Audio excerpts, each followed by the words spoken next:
setup and the leg position. So we'll do it from standing. So Marcus is standing, so he looks to pass to my right. I'm going to get my hand in nice and deep. I get a false grip on the tricep and I flare my elbow. I then use the second hand to pull his shoulder forward. So I pull the elbow forward and then I pull the shoulder forward. And then my shoulder kind of connects to, like, say, his the lower part of his forearm, and I'm kind of bending his arm, nearly like I'm setting up a Kimura. This is really important to make it hard now for Marcus to pull his arm out. Here.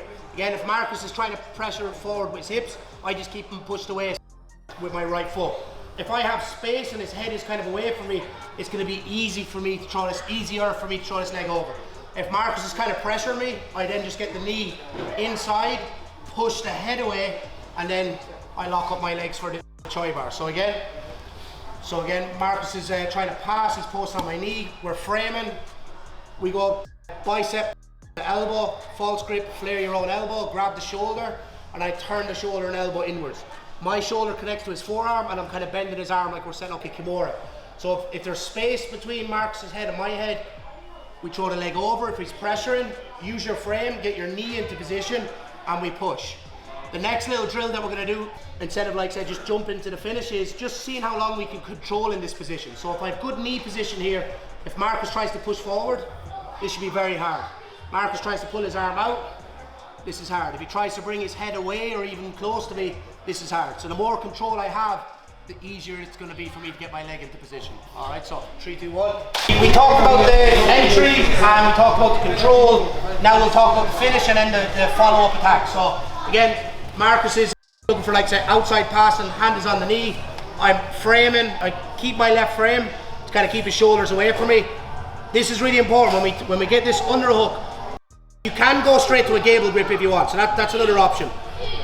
The false grip is really good, so I go a false grip and then I flare my elbow. It's easier for me to rotate his elbow first, then I use the second hand to rotate his shoulder even more, and then you can see I look to get my head close to his knee to bend his arm here, and I'm gluing his elbow onto my chest. This is really important.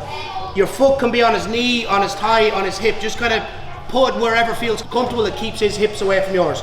So again, if his head is far away from my head and I have space, we throw the leg over. If he's starting to pressure forward and get his head close to mine, we can use this top hand to push the head away and get our knee into position, push his head down towards the floor, which brings his hands on the mat.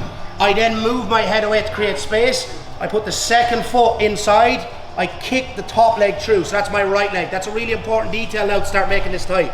And then I'm going to start to bring my left knee down towards the floor, and that allows me to pinch my knees. So the crease of Marcus's elbow is facing away, and all I do is I draw my elbow in towards my top hip to get the finish. So if you look at my elbow, crease is facing away, I pull the elbow in towards the hip to get the finish. Alright, so we'll just do it one last time. So outside passing, block, we take the false grip, rotate the elbow, second hand rotates the shoulder. If I can throw the leg over, throw it. If you need to use the top frame, push the head away, wedge the head down towards the floor. Shoulder connects to the forearm, throw my left leg inside, shoot my right leg through, pinch my knees together, crease the elbow, faces in the same direction of my hips, and then my top elbow goes in towards my top hip to get the finish. Alright, so 3, 2, 1.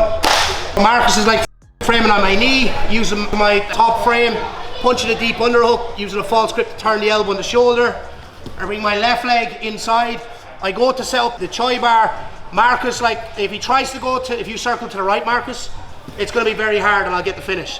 So Marcus is going to try circle over my head. So we have a couple of choices. If he circles fast, it's just a matter of me going from my right hip to my left hip, throwing the leg over, under, and then finishing with the arm bar. Now if Marcus kind of camps out somewhere, like say in that north-south position, I'm just going to use my hand to feed him across. So if Marcus starts to walk over and say, like, I just find I can't get the finish, I'll scoop the leg, I'll bring the knees over my head, I'll go from my right hip to my left hip, and then we can get the finish from here. So either he's walking around, he's giving you momentum, and all you do is just put your right foot to the floor, go to your left hip, or you hand assist. Alright, so we'll just do it one more time. So we're here, Marcus goes, I just switch from my right hip to my left hip, and this allows me to go into the Choi Bar, or we use our hand to bring him over onto his back. Alright, so last one, 3, 2, 1.